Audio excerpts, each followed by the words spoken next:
Edward, good morning and great to see you again. Why is Anthony Blinken saying that Israel should not reoccupy Gaza once the war is over? And does this have anything to do with the Arab world's opposition to Israel's possible move?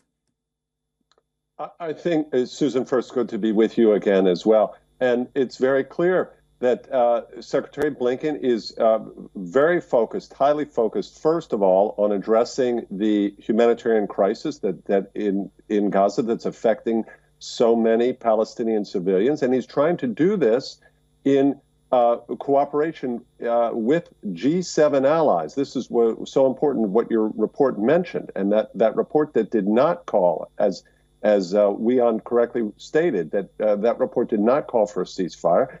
And he's cautioning, Blinken is cautioning Prime Minister Netanyahu not to even consider a reoccupation of Gaza because the U.S. sees this as completely counterproductive. And of course, many Israelis also do and also understand. The question, of course, is open as to what arrangements, what the self-government would be for Palestinians once Hamas leaves. And here, Susan, it's very important to note that it's not just the G7.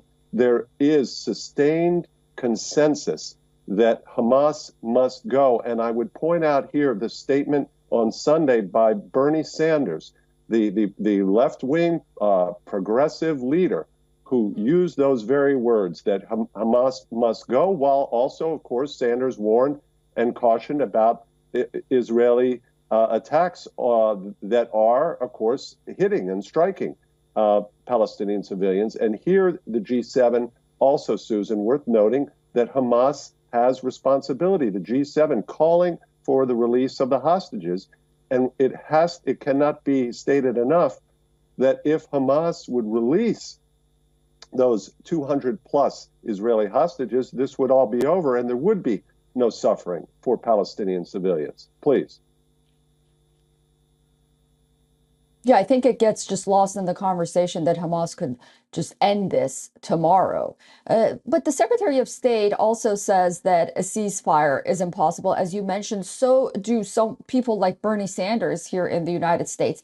So basically, they both say that this plays into Hamas's hand and Hamas will just buy time to wreak more havoc. But would a so-called humanitarian pause help bring the hostages home?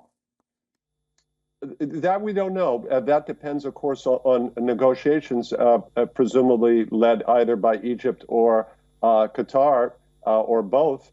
And we don't know that. But we do know that if Hamas would release the hostages, we do know that would be that would end the fighting, surely for now. I would point out here a former chief of Israeli military intelligence has stated that if Hamas would release the hostages and leave, if Hamas leadership would leave, as he noted from prior experience in the Middle East, he states the war would be over. Not just the current situation, but he states the war, in fact, would be over at that point. Here, though, we have to talk about the urgent need to focus on the plight of so many Palestinian civilians, thousands of whom have been killed, many of them Palestinian children. Terrible situation. And these Palestinian civilians, of course, are trapped. They're trapped in a deadly situation where Hamas wants to exploit their vulnerability, exploit the vulnerability of Palestinian civilians. And it was interesting, the G7 statement noticed the importance of establishing corridors and emphasized the importance of civilian movement. And here, Susan, this is the element that has not received enough attention, including from humanitarian organizations like International Committee of the Red Cross, that has said, look, we can't operate anymore in Gaza. This is very important. Civilian movement, allowing these trapped Palestinian civilians to voluntarily depart the fighting in Gaza for sanctuary in Egypt, primarily, possibly even within Israel.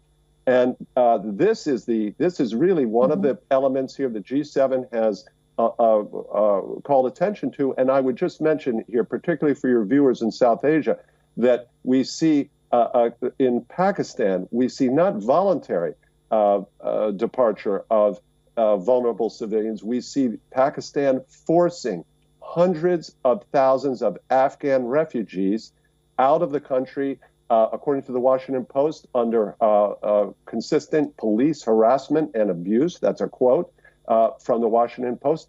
And the Washington Post reports that this is a form of, by Pakistan, a form of collective punishment. This is exactly what Pakistan's ambassador to the UN has accused Israel of. So it's very important for leadership in the international community to have a consistent standard about protection of vulnerable civilians. Please.